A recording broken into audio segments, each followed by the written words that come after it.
दुर्गा नदी के किनारे बसा एक गांव फूलपुर। गांव में कुछ 100-150 लोग रहते थे। अंजलि, जो कि पास ही के जिले में रहती थी और 12वीं पास कर चुकी थी, उसके पिताजी ने बेटी को जल्दी विदा करने के लिए उसकी शादी फूलपुर गांव के मुकेश से करवा दी थी। मुकेश कभी स्कूल नहीं गया था और इस कारण वो पढ़ा लिखा नहीं था और बाकी गांव वालों की हालत भी मुकेश जैसी ही थी। मुकेश के घर में उसके माता पिता भी रहते थे। सासू माँ, मैं बाहर मंदिर तक जा रही हूँ, आधे घंटे में आ जाऊंगी। अरे अभी कहीं जाने की जरूरत नहीं है, चुपचाप जाके रसोई में रात के खाने की तैयारी करो। और ये घूंघट क्यों हटा लिया है तुमने? क्या पता नहीं कि इस गांव में औरतें बिना घूंघट के नहीं रहती। रात में अंजलि छत पर जाकर अपनी मम्मी से बात कर रही होती है।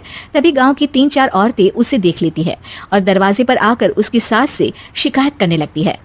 और क्या हुआ? अरे छत पे तो देखो, आपकी बहू मटक मटक के किसी से फोन पर बात कर रही है। दिन भर फोन पे लगी रहती है। अरे कल तो मंदिर के पास वो क्या कहते हैं, सेल्फी ले रही थी। शहर की बहू रखना अच्छा शान की बात है, पर देखना इसके लक्षण से ये तो तुम्हारे परिवार को बदनाम ना कर दे। ये पहली बार नहीं था जब सास से गांव के लोगों ने अंजलि की बुराई या शिकायत नहीं की हो। अब तो ये रोज की बात थी।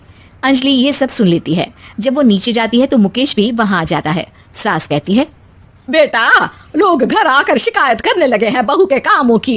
देख लो, पति हो, संयम से रखो इसे। माँ जी, मैं तो अपनी माँ से बात कर रही थी क्योंकि यहाँ कोई बात करने लायक ही नहीं है और अब मैं माँ के पास ही रहूंगी। वहाँ क्या रहना, वहाँ बाहर के लोग तो ठीक है पर घर के लोग भी इज्जत ना दे सके। अरे नहीं नहीं अंजलि, ऐसा नहीं है, धीरे धीरे सब ठीक हो जाएगा, तुम फिक्र ना करो। अरे बस कुछ बोलना ही नहीं है, सर पे चढ़ा रखा है बहू को। सास मुकेश की नरम बात सुन के वहाँ से मुंह चढ़ाकर चली जाती है। मैं तो कहती हूँ हम दोनों शहर चले जाते हैं। मैं पढ़ी लिखी हूँ, मुझे वहाँ नौकरी भी मिल जाएगी और थोड़े दिनों में आप भी वहाँ कुछ काम ढूंढ लेना। अरे नहीं नहीं अंजलि, हम यहाँ ना गांव का खेत, माँ पिताजी को छोड़कर शहर नहीं जा सकते।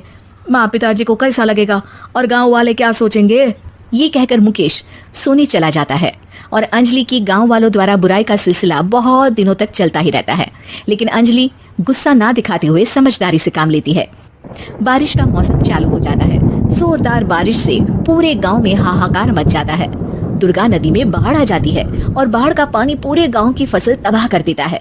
फसल की ये हालत देखकर गांव वाले निराश हो जाते हैं और बात तो यहाँ तक पहुँच जाती है कि कुछ लोग तो अंजलि को इस सब का दोषी ठहरा देते हैं।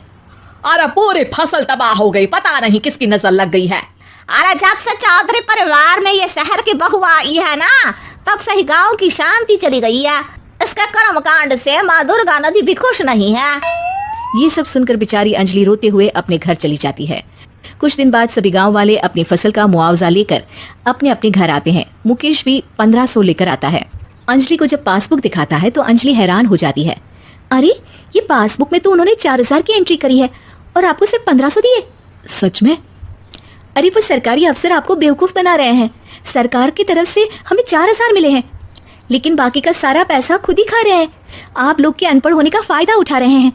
ये सब सुनकर मुकेश परेशान हो जाता है लेकिन अंजलि उसे हिम्मत से काम लेने को कहती है और सुबह होते ही मुकेश को पंचायत कार्यालय ले जाती है और साथ में गांव के और लोगों को भी। आप सरकारी बाबू क्या गांव के लोगों को बेवकूफ समझते हैं? आपको क्या लगता है ये पढ़े लिखे नहीं है तो आप कुछ भी मनमानी करेंगे? ये बेचारे दिन रात इतनी मेहनत करते हैं, ये हमारे अन्नदाता हैं और आप इनके साथ ऐसा धोखा करते हैं। अरे क्या बके जा रही है ये लड़की? किस धोखे की बात कर रही है? अपने कांड करके नदी माँ को नाराज करके हमारा नुकसान करके इसे चैन नहीं मिला क्या? सरपंच जी, इन सरकारी बाबू ने मुझे बेवकूफ बनाया है और मेरे हिस्से के पैसे खुद चट कर गए। बस ये सुनते ही सरपंच वहां से दुम दबाकर भाग जाता है। पता चलता है कि जनपद अधिकारियों ने गांव के सरपंच के साथ मिलकर सबके साथ धोखा किया है। सब लोगों का विरोध शुरू हो जाता है और आखिर में अधिकारी सब गांव वालों के हिस्सों के बचे हुए पैसे उन्हें लौटा देते हैं और कई दिन तक सरपंच गांव में लौटता ही नहीं। अंजलि, तुम नहीं होती तो हम गांव वालों को तो पता ही नहीं चलता कि ये हमें हर बार बेवकूफ बनाते हैं। हाँ हाँ अंजलि बेटी, हमें माफ कर दो। हम सब तुम्हें बुरा भला कहते रहे लेकिन तुमने ही आज हमें बेवकूफ बनाने से बचाया है। हमें तुम पर गर्व है बेटी। अब समझ आया कि सरपंच तुमसे नहीं तुम्हारे पढ़े लिखे होने से नफरत करता था। क्यों ना इस बार हम अंजलि को ही सरपंच पद के लिए चुन ले? क्या कहते हो गाँव वालों? पढ़ी लिखी सरपंच। बस पूरा गांव अंजलि के लिए ताली बजाता है और अंजलि की सास उसे खुशी से गले लगा लेती है।